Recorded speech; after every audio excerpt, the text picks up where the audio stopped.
Hi, welcome back to Kerschner Farmstead. I'm Kirstie, and I have decided that I want to start a series on canning. To start with, I will be teaching you guys how to water bath can, the oldest and most traditional way to can food. So we're going to be starting with jam because it's relatively simple, only has a few ingredients, and I think that it's a good starting point for most new canners. So what you're going to need is you're going to need 2 pots. You're going to need a large pot like this one right here for the water bath canning. I use a large stock pot instead of the traditional black speckled canning pot because I have a glass stove and I have to have a flat bottom. So I use the stainless steel stock pot. You're going to need a rather large pot for the jam to cook in. I recommend at least twice the space of what you're going to be putting, the product that you're going to be putting into the pot, because when it starts to boil, you're going to feel like it's going to boil over, so you don't want to have a small pot. It will absolutely boil over quickly. So then you're going to need jars, of course.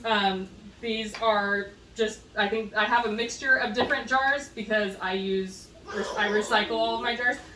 I have Colt with me in the kitchen today. He's my youngest, so he's back there supervising. But you're going to need jars. You're going to need lids and rings, so both of these. And you are going to need a jar grabber. And then for products for the food, you're going to need 2 pounds of strawberries for just one batch of this jam. 2 pounds actually comes out perfect to 4 cups of pureed strawberry. The way that I do it is I don't mash up the strawberries. I puree the strawberries so that it's almost like more of a juice than mashed chunks. You can do it however you want. If you want chunky jam, you can smash it up with like a potato masher, however you want to do it. And then you're going to need some lemon juice, sugar. This is not a low sugar recipe. If you would like to do low sugar, then you need to make sure that you get I'm going to have to give him some strawberries in a second. If you would like to do low sugar, then you need to get low sugar pectin. This is the pectin. I love using liquid pectin with my jams and jellies. They set almost every time when I use it, so this is just my go-to. I use the Sure-Jell Pectin regular sugar pectin for all of my jams and jellies. And then I use a food, like I said, I need a food processor, but you don't have to have one. You can use whatever you would like. You can use like I said, you can use a potato masher, you can use a fork, you can even put the fruit into the pot and just cook it until it's cooked down if you want to do that too. Okay, so then you're also going to need a paring knife to cut the tops off of your strawberries. So I'm just going to take them and I'm going to cut the top off like that, and then I'm going to cut them in half and then put them in my food processor. Pretty simple.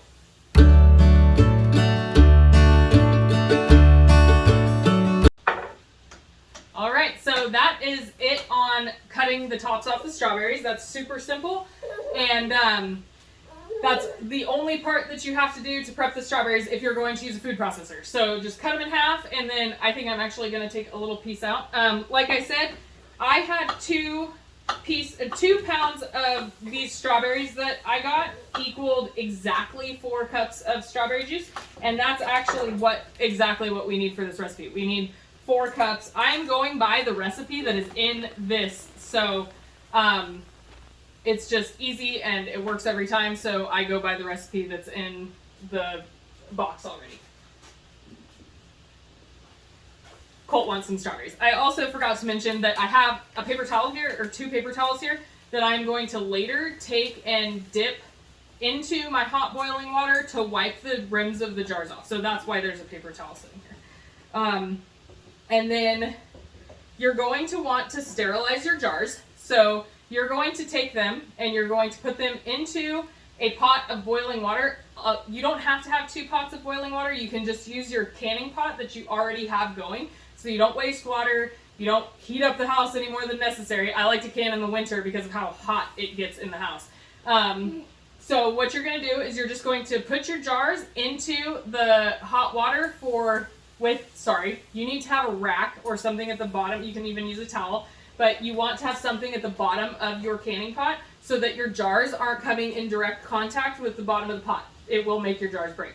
So make sure that you use something at the bottom of your canning pot to protect your jars. The rules on the lids have changed a little bit. You used to have to boil, well, first you had to boil the lids, and then you had to simmer the lids in water. And now they say just clean lids, make sure it's soapy, warm water, and clean your lids really well so that they make good contact when you're gonna put them onto your jars. So you no longer need to boil the ball lids. I'm honestly not sure about the other brands, but that's what they say for ball.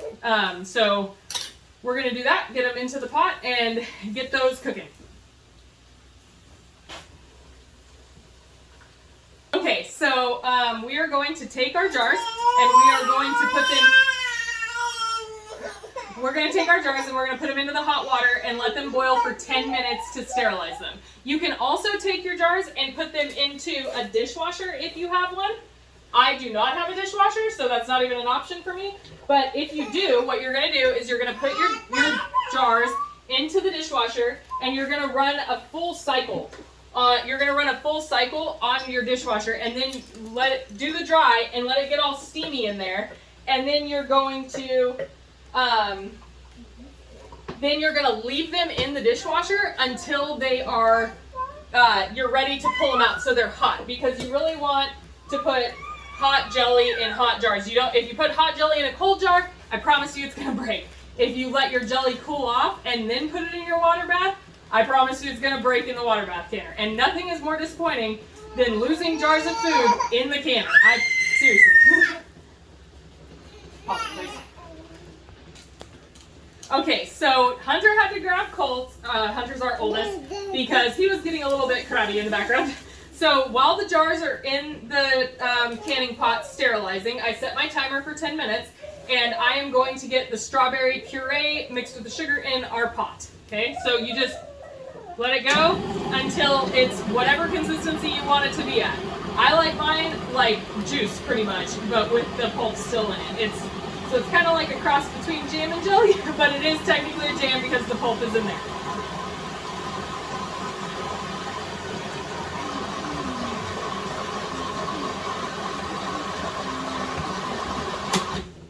All right, so I've got to scrape down my sides a little bit. Got my silicone spatula. I could not live without these things. I love them. I use them for everything.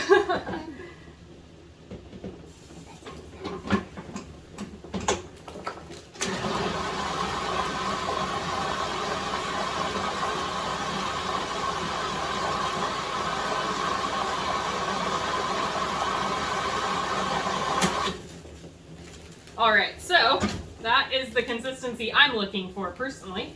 So I'm going to take this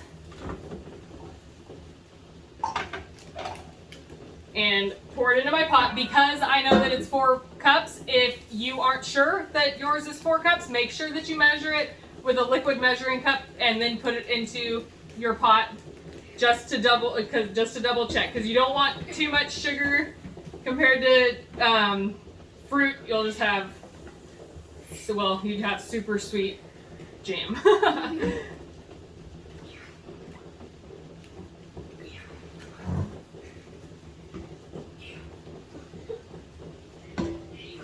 Boys are all watching me right now make this, so I have an audience. All right, so we're gonna take that, put it in the sink. It's just easier to not clog up the area. Okay, so you're going to take cold, you don't cook the fruit first, you're going to take and add the sugar into your syrup, you're going to take your sugar and add it into your fruit puree.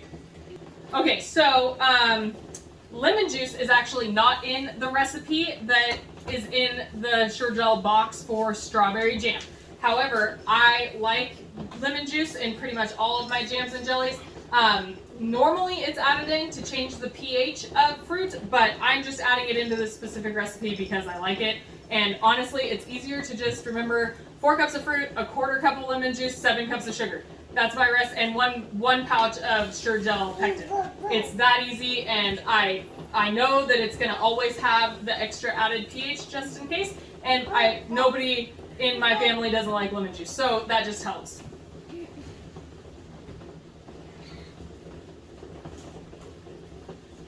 Oh, and another thing about lemon juice is you really do want to use bottled lemon juice when you're canning, because you never know what the pH of a lemon is, of a lemon that you pick. Like say you get a bag of lemons from the store, they could be sweeter, like Meyer lemons tend to be sweeter. Other lemons don't, so you never really know what you're getting as far as the pH goes in lemons. So make sure that you are using bottled lemon juice. It really is always reliable, and you just want to make sure that your jams and jellies aren't going to have an issue, right? Okay. So this recipe only just so that I'll show you an overhead on the stove, but this recipe only comes to about here in this pot, and it's going to boil up to about here. So when I was saying earlier that you need a large stock pot, you really do need a large stock pot, because otherwise it's going to bubble out and you're going to have disaster. Back when I had a coil top electric stove, oh my gosh, not much is worse than having to clean jelly or jam out from underneath the coils of an electric stove. It's just like, okay, stop the whole canning day, now I gotta clean. It's just, oh my goodness. So seriously, big pot.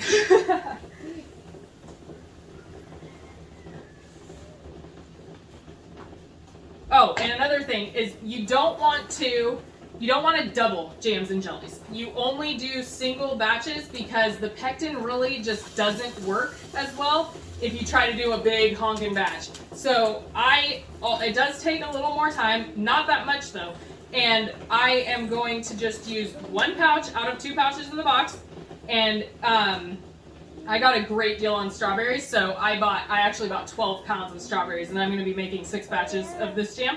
But seriously, do yourself a favor and don't double your recipe, because you'll just end up with strawberry syrup, which is fine if you want strawberry syrup on your pancakes, because it's delicious too. But if you want it to set right, just do 1 batch at a time. So I'm going to take this, and this is always kind of like the precarious part, because you're going to take this pot, and we're going to put it on the stove, obviously, and we're going to bring it up to a boil. We're going to let it boil hard, a rapid boil, which means bubbling, and you can't stir it down. If you can stir down a boil, it's not to the right point. So what you're going to do is you're going to bring it up to a rapid boil, and you are going to let it boil for 1 minute, and set a timer, because it has to be exactly 1 minute.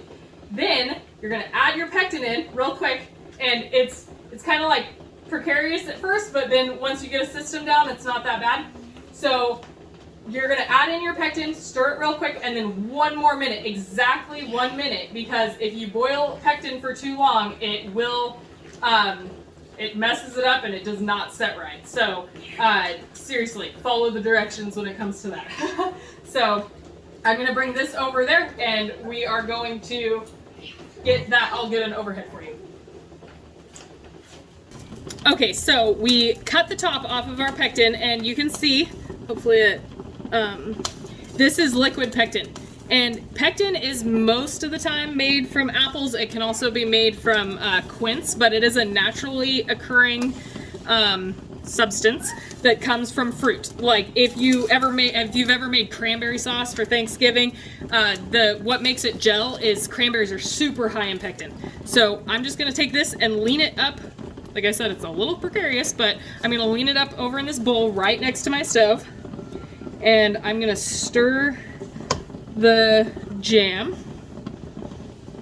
until you don't have to constantly stir it, but I do have a thin bottomed pot here, not a heavy bottom pot, which is preferred. But I'm gonna stir it just so that it doesn't burn to the bottom of the pot. We don't want to have that, then your whole batch of jam will taste burnt. Okay, so you can see that it's starting to boil, and it actually came up to a rapid boil super fast. So see, that is boiling. And we're gonna set a timer for 1 minute. Okay? And I'm gonna stir it the entire minute so that it doesn't burn to the bottom, because it absolutely will. For my pot, it will burn to the bottom. And then I also wanted to say, my jars have been in the canning pot for longer than 10 minutes sterilizing, but I just have them in there staying hot. So I want to be able, like I said earlier, to put hot jam into hot jars. So they're just chilling in there, staying warm until I'm ready to pull them out. So we got 22 seconds. And your hand does get a little hot, so I suggest the longer the spoon, the better, because it will get warm. Hunter is my cameraman right now, doing the overview for you guys. Okay, so there is that 1 minute timer, and now we are going to quickly add in this pectin, squeeze it all out. Whoa, I didn't know pectin looked like that. Okay, and then you're gonna stir that. And it normally takes just a second to come back to a boil.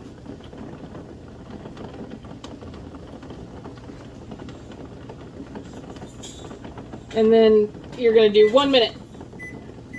Exactly a minute, and you're gonna stir the whole time. Pretty much this whole process with this liquid pectin is 2 minutes. Like, that's it, just 2 minutes. You got your prep and afterwards, but realistically the cooking time is like nothing. And that's another reason why I like it so much. With 3 boys to deal with and take care of, I just don't have time to be canning forever. And I know that a lot of people will do like the type of jam where you put it in the pot and let the natural pectin in the fruit cook down, and it pretty much, if you bring fruit to 220 degrees, it's gonna gel. Like, that's just how it is. It pretty much caramelizes your jam. So, but I like it to be a little faster than that so that I can just get it done, and then we have a whole bunch of good product on the shelves for our family. All right, now take it off immediately. Man, my cameraman has double duty today. He is taking care of the baby and filming for me, so kudos to Hunter. But anyways, so, okay, we have our jam off of the stove now, and it kind of has some foam on the top. Now, this foam is not a big deal. It's pretty much just unsightly. So if you want to put the foam in the jar, it doesn't matter. You can. It will turn darker over time. So the little, like, top rim around the edge of your jar will look a little like whatever color that, say, so strawberry's red, right? So it's going to be like a dusty red color after a while. So you can choose to scoop that off with a, like, flat spoon if you would like. I do kind of, I don't care about how it looks, and my boys definitely don't. They just eat it anyway. But I do like to scoop some of it off so that I can get to the jelly easier when I'm ladling it into the jars. So I just kind of like scrape it away a little bit. But like I said, this is my chicken bucket, by the way. All these little strawberry tops will not go to waste. They will go to the chickens. So I like to scrape at least, like, I don't know, 60% of it off or so, maybe a little more, just so that it's easier to scoop down to the actual jam, because there's a pretty thick layer of foam on here. All right, so now that I'm ready to, I'll put this in the sink. Now that I'm ready to put my hot jam in my hot jars, I will now take them out of the canner, and I'm going to put them on my cutting board, not directly on my counter, but I have a butcher block counter that gets beat up constantly, so if I wanted to put them straight on the counter, I can. It's not going to hurt it at all. But if you have a stone countertop, it will be cold, and they will flash the jars. It could flash just the cold and the hot, and it could make them break. So keep that in mind. If you're going to put them directly onto something, make it a wood cutting board. Or a towel. A lot of people will put a towel down too, but I just put them straight onto my cutting board to prep. Okay, this is my jar grabber. I'm going to be getting them out.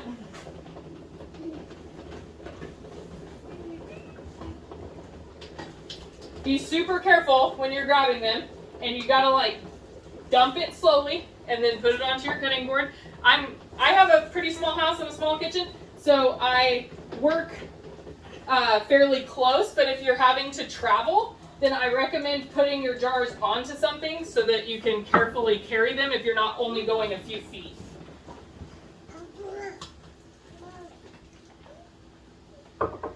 So these jars are all sterile now, and they are ready for the jam. All right, so also I have a jam funnel. I forgot to pull this out and mention it earlier. A jam funnel and a ladle, and both of these, this isn't necessary, you don't have to use it, but it does help. And you also want to make sure that you keep headspace, which is from the top of the jam to the top of the jar ring.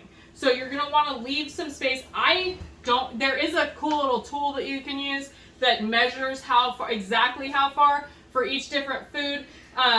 Jam, you want a 1/4 inch headspace. So what I do is I just fill it up to this ring, and I fill it up right to there. There's actually a line on the inside of the canning funnel also that you can fill it up to. Sometimes if I'm trying to make it kind of like more jars and a little bit less, I'll just go up to the bottom ring, and that's totally fine too.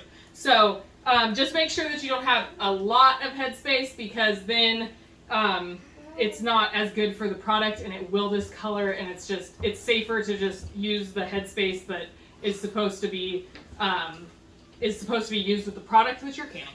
So we're gonna fill it up to about a 1/4 inch headspace here, and don't burn yourself because the pot's still hot. I'm going to ladle my jam into my hot jars.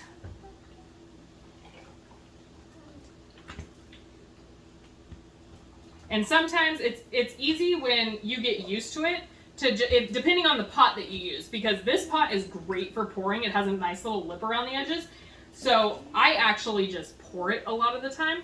But until you get used to it, definitely use a ladle and your funnel, just so that you're making sure that you're being safe, because everything's hot. This is like molten sugar that you're dumping in here.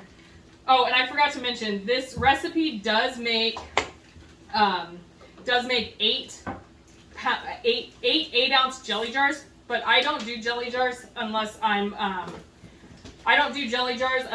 am gifting them for Christmas or whatever, Mother's Day, Father's Day, But in this house, we just go through too much jelly, so I'm not gonna waste little jars on these boys. They'll burn through an 8-ounce jar in a day. Sometimes, I'm not kidding, sometimes I even use quarts for when I canned strawberry jam last year. I actually did quarts, and it was so easy, because just have a quart and it lasts about a month and it stays good in the fridge. Just all great. So you can, I know it's not talked about a lot, but you can absolutely can jam and jelly in quart-sized jars, even though not many people do it. If you have a large family, it is a viable option.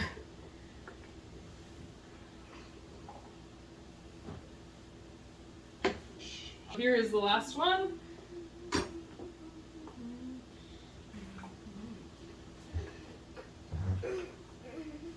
I will actually just pour in the rest of it. And it should make exactly up to the top. Yeah. I love reliable old recipes. I've been making this for a couple years now, and it's just, I know that out of one batch I get 4 pints, and it works perfect. Okay, so now, canning times. Let's talk about that for a second. Your canning times are going to depend on your elevation. If you live under 1,000 feet in elevation, you are going to only can your jars for 10 minutes. Your jam for 10 minutes. However, if you live from 1,000 to 3,000 feet, you're going to add 5 minutes, which is me. I live around 2,500. So I can all my jelly for 15 minutes, pretty much. Oh, he tried to set the baby down and it didn't happen. So to wipe the rings, I like to, and this isn't really necessary, I just think it's an extra. I don't use vinegar because I have, I don't want my jar rings to rust, and they will rust if you use vinegar over a long period of time. So I like to take and dip my paper towel into the hot boiling water. Be careful doing this. Don't burn your fingers, because you absolutely can. So I just dip the tip of the paper towel into the canning pot, shake it off a little bit, and then you have hot sterilized water, right? And just wipe off your rim in case anything's on there, because if you have something on your rim, it will absolutely prevent your jar from sealing, without a doubt. And then, I mean, it's not the end of the world, put it in the fridge, use it. But it is a good idea to always make sure, and especially if you see anything. I also wanted to talk about for a second, because I didn't talk about this earlier, when it really is, you don't have to hand wash your jars, because I mentioned dishwashers earlier, but it really does help to completely check your jars if you're hand washing them. You get your hand in there, you can feel for any cracks on the inside. When you wash around the edge, you make sure. That's how I find most of the chips in my older jars, is I'll hand washing them. So you're gonna put the lids on just finger tight. So that means you're not gonna like crank it down. As soon as you start to feel resistance, just a little bit farther than that. That's how much you're gonna tighten your jars. So anyways, I do recommend, even if you have a dishwasher, to hand wash your jars before, so that you can get a good feel of your jars. Even new ones can be chipped. I've pulled brand new ball jars out of packs before that are chipped. So keep that in mind. Hand wash, then put them in the dishwasher if you want to go that route. I don't have a dishwasher, so it doesn't matter. But I do recommend that. Now, we are going to take our hot jars and put them in our hot water, and we're going to can them for 15 minutes. I also wanted to say, over 3,000 feet, you're going to go up another 5 minutes. So if you live at 4,000 feet, you're going to water bath for 20 minutes. There is a list inside of the recipe paper that's in here for elevation, and it will tell you exactly how long to do your jams and jellies at your elevation. So make sure to check that. It is important. Okay, so when you're water bath canning, you need to make sure that you have 1 inch of water above the top of your jars in your canner. This is important because it creates the suction that pulls the air out of the jar to create the vacuum. So make sure that you have 1 inch of water, whatever pot you're using, 1 inch of water above the top of your jars. Okay, now I'm going to set a timer for 15 minutes. And we will be right back when that is done. Okay, so there is our timer. That means that I'm going to have to take all of the jars out of the canner. So again, you're going to need your canning tongs. Jar grabbers. Jar grabber, canning tongs, whatever you want to call it. William just piped in, our middle son just piped in with it. It's called a jar grabber. A jar grabber, canning tongs, whatever you want to call them. Okay, so you are going to want to let